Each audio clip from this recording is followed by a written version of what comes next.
I was sitting alone in my studio apartment staring at old family photos scattered across my coffee table when my phone buzzed with a text that made my blood run cold. Emma, my 16-year-old daughter, had sent just one line. "I know what you did, Mom. We all know now." My hands started shaking as I realized that the secret I had carried for 2 years, the lie that I thought was protecting my children, had finally been exposed. Everything I had sacrificed to keep them from hating me was about to crumble. Before I tell you how one mistake destroyed everything I thought I was protecting, drop a comment about where you are watching from and hit that like button if you have ever made a choice that seemed right at the time but destroyed everything you loved. Subscribe because what happened next will show you that some secrets are too heavy to carry and the truth always finds a way out. Let me take you back to the beginning to understand how a 17-year marriage and a family of 5 fell apart because of one night that I will regret for the rest of my life. I was married to Richard, a successful lawyer who provided well for our family, but treated me like an employee rather than a partner. At 34, I had been a full-time mother for 14 years, raising our 3 children, Emma, who was now 16, and fiercely protective of her siblings, Michael, at 14, who was struggling with adolescent anger, and Sophie, our 12-year-old baby, who still believed in fairy tales. Richard made it clear that my job as a stay-at-home mother was a luxury he allowed, not a contribution he valued. He made every financial decision without consulting me, often reminding me that since I did not earn money, I did not get a vote. When I suggested getting a part-time job to have some independence, he would dismiss it by saying the children needed me at home, but his tone implied that I was not capable of anything else anyway. Our marriage had become a business arrangement where I managed the household and children while he provided income and made all the important decisions. There was no intimacy, no real conversation, no sense that we were partners building a life together. I felt more like a well paid housekeeper than a wife invisible, unless something went wrong with the children or the house. Desperate to find some sense of myself again, I started attending yoga classes at a local studio. The instructor, David, was 35 years old and the first person in years who seemed genuinely interested in what I had to say. After class, we would sometimes grab coffee and he would listen as I talked about feeling lost in my own life. He made me feel seen in a way I had forgotten was possible. The affair happened on a night when everything in my life felt like it was falling apart. Richard was away on a business trip. Emma was having serious problems at school that were stressing me beyond belief, and I felt completely alone in dealing with it all.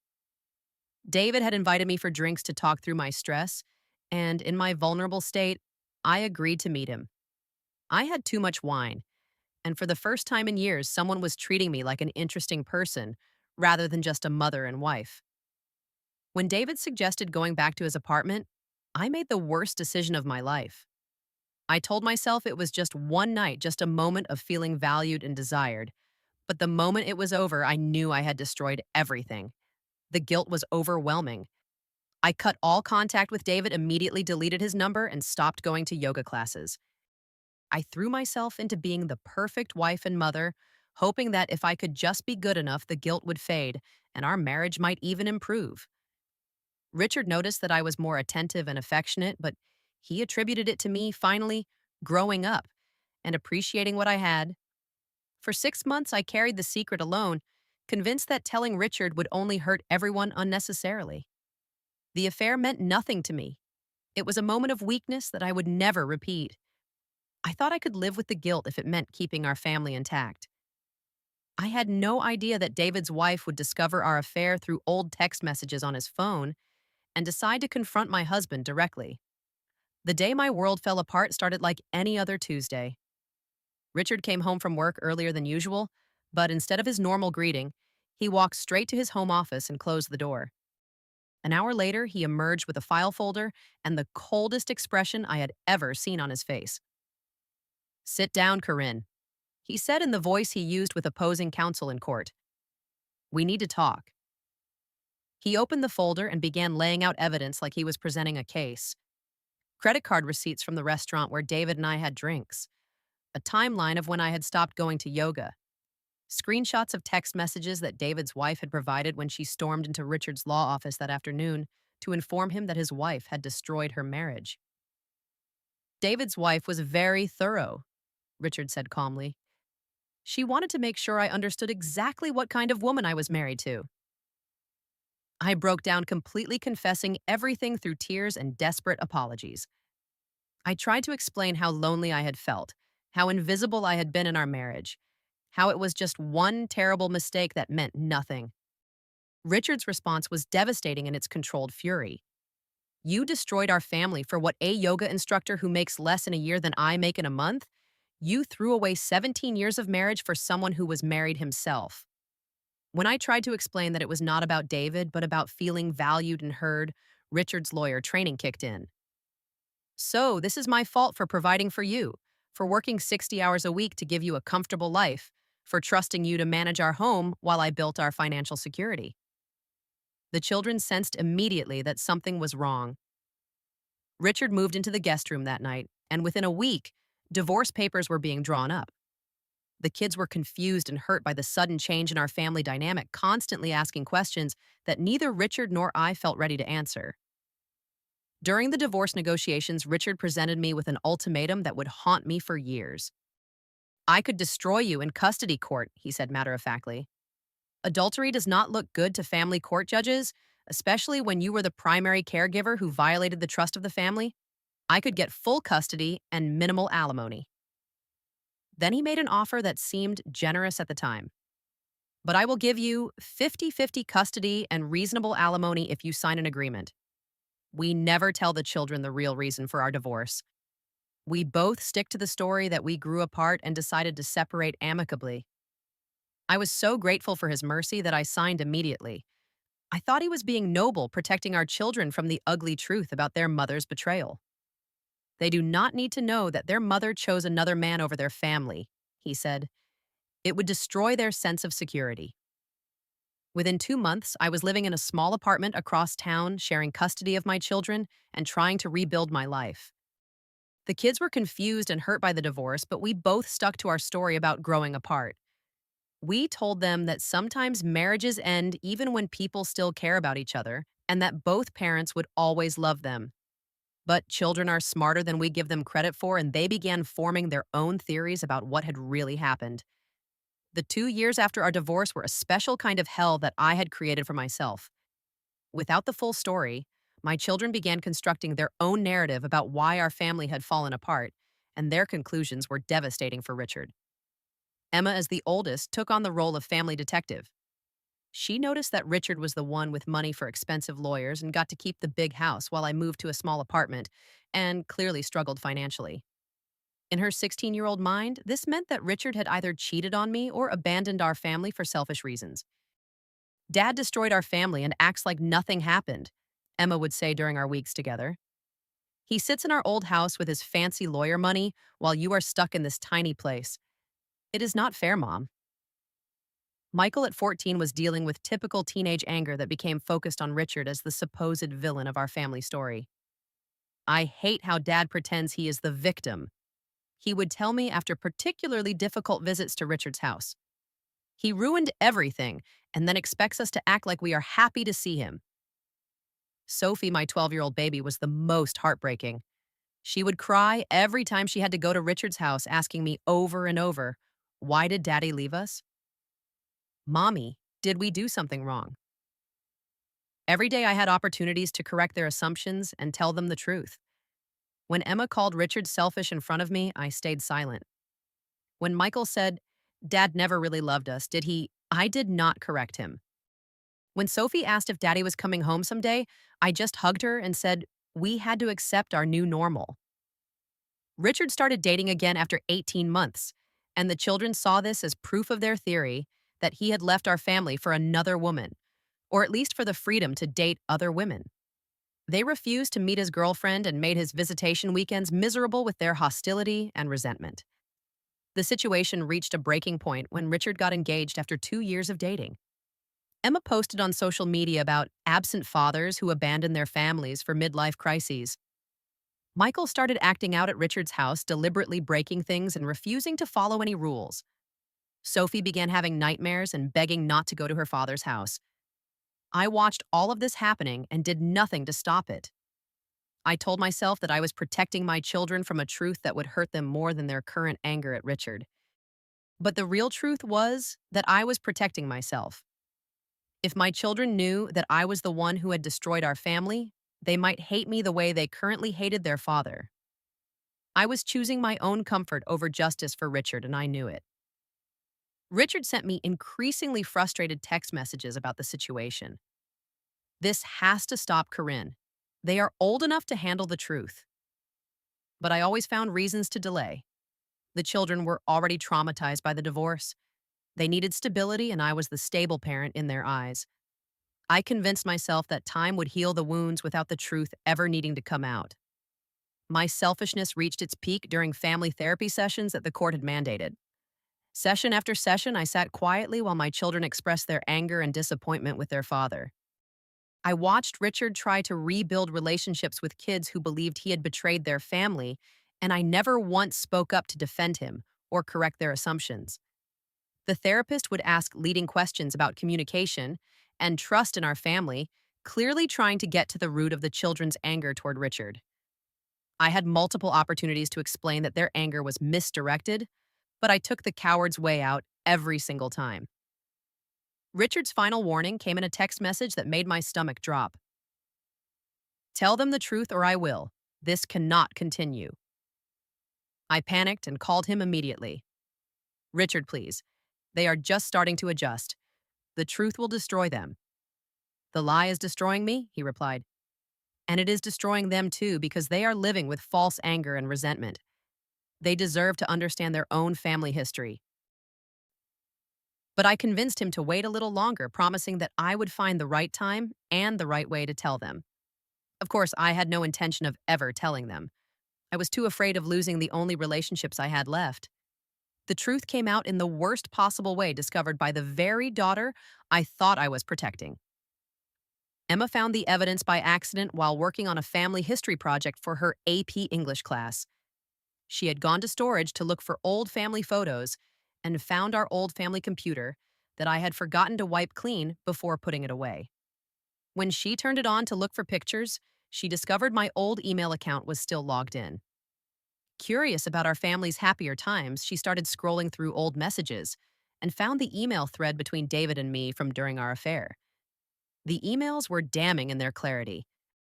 There was no ambiguity about what had happened, no way to misinterpret the timeline or the nature of our relationship. One email in particular, where I had initiated the meeting that led to our physical affair, made it crystal clear that I had been an active participant in destroying our marriage. Emma screenshot everything and immediately shared it with Michael and Sophie.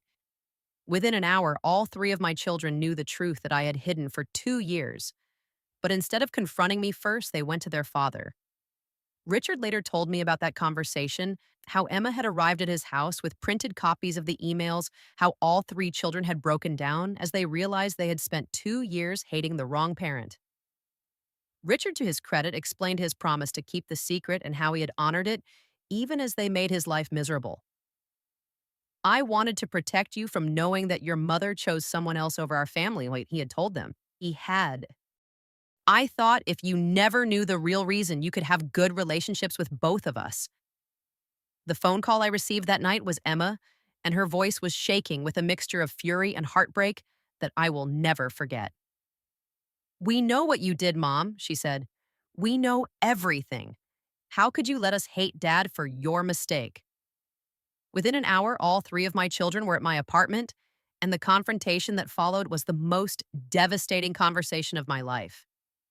Emma, my oldest child, who had appointed herself the family's protector, stood in my living room holding printouts of emails that I had forgotten existed. We spent 2 years hating Dad for abandoning us, she said, her voice breaking. We thought he was selfish and cruel. We made his life hell because we believed he had destroyed our family. And the whole time it was you. Michael, my 14-year-old son, who had been carrying so much anger, looked at me like he was seeing me for the first time. We destroyed our relationship with Dad because of your lies. Every fight, every time we refused to go to his house, every horrible thing we said to him, it was all because you were too much of a coward to tell us the truth. Sophie, my baby, was crying in a way that broke my heart. You let us think Daddy did not love us, she sobbed. You let us think he left us on purpose. How could you watch us cry about Daddy not wanting us when you knew it was not his fault? I tried desperately to explain my reasoning to make them understand that I had been trying to protect them. I was trying to shield you from being hurt, I said. I thought if you never knew what I had done, you could still have a good relationship with both of us. Emma's response was devastating in its clarity. You were not protecting us, Mom. You were protecting yourself. You let Dad suffer for 2 years so you would not have to face what you did. That night, all three of my children packed their belongings and moved to Richard's house permanently. Emma, who was now 17, posted a public apology to Richard on social media explaining that she and her siblings had been wrong about him and asking people to understand that their father was a good man who had been unfairly blamed for circumstances beyond his control. The social fallout was swift and brutal. My own parents, when they learned the full truth, sided with Richard and the children. My sister called me and asked how I could have let those kids hate their father for my mistake. Extended family members who had been sympathetic to my situation during the divorce now understood why Richard had seemed so sad rather than guilty during those difficult 2 years. I was forced to find full-time work for the first time in over 15 years. With no recent work history and limited skills, the only job I could find was retail work at a department store. My reduced alimony due to the changed custody arrangement meant that even working full-time, I was barely covering my basic expenses. Meanwhile, my children were thriving in their father's house, finally understanding why he had seemed distant and hurt during their visits rather than angry or defensive. They threw themselves into rebuilding their relationships with him, and their guilt about how they had treated him motivated them to put extra effort into family time and communication. The hardest part was watching from the sidelines as my children celebrated milestones without me. Emma's 18th birthday party, which I was not invited to. Michael's high school graduation, which I watched from the parking lot. Sophie's dance recital, which I only learned about through social media posts from Richard's new fiancée. I wrote letters of apology that were returned unread. I requested family therapy sessions that the children refused to attend. Every attempt at reconciliation seemed to backfire and appear manipulative rather than genuine. Richard, showing more grace than I deserved, established a simple rule: no contact until the children were adults, and chose to reach out themselves. He did not badmouth me to them, but he also did not encourage them to forgive me before they were ready. 1 year after the truth came out, I had to face the reality of what my choices had cost. Emma was maintaining straight A's in her senior year and had been accepted to her first choice college. Michael's behavioral issues had completely resolved once the family truth was clarified, and he understood why his father had seemed so hurt. Sophie was sleeping peacefully through the night for the first time since the divorce finally secure, in knowing that her father had not chosen to leave her. My children were building a new family structure with Richard and his fiancée, a woman who had proven herself worthy of their trust and love. They posted pictures of family dinners and weekend trips using captions like, "Finally feeling complete again," that cut through my heart like knives. I spent my days working retail, my evenings in my studio apartment, and my nights lying awake thinking about the family I had destroyed twice, once with my affair, and again with my lies. I had convinced myself that keeping the secret was an act of love, but I finally understood that it had been pure cowardice. The most painful realization was that Richard had spent 2 years being hated and blamed for my choices while I enjoyed the comfort of my children's sympathy and support. I had watched him struggle to maintain relationships with children who believed he had betrayed them, and I had done nothing to help him because helping him would have meant facing the consequences of my own actions. Now, 3 years after the truth came out, I am still working toward the day when my children might be willing to have a conversation with me. I save money, hoping that someday they will give me a chance to prove that I have learned from my mistakes. But I have accepted that some damage cannot be undone, and some trust once broken so completely may never be rebuilt. The hardest lesson I learned was that the truth would have hurt my children once, but lies hurt them for years. I had chosen my comfort over their right to understand their family, and in doing so, I had robbed them of 2 years of a healthy relationship with their father, while giving them 2 years of a relationship with me that was built on deception. They say the truth will set you free, but I learned that lies will imprison everyone you claim to love. Sometimes the kindest thing you can do is let people hate you for who you really are, rather than love you for who you pretend to be. My children deserved a mother brave enough to face consequences, not one who let their father carry the weight of her choices. Have you ever made a choice that seemed protective but was actually selfish? Do you think my children will ever be able to forgive me, or are some betrayals too deep to heal? Share your thoughts in the comments below and please hit that like button if this story made you think about the difference between protecting others and protecting yourself. Subscribe for more real stories about the consequences of our choices and how lies can destroy the very relationships we think we are saving. Share this video with someone who needs to understand that the truth, no matter how painful, is always better than a lie that hurts everyone involved. Thank you for listening to my story, and I hope it reminds you that real love requires courage, honesty, and the willingness to face the consequences of our actions, even when those consequences are devastating.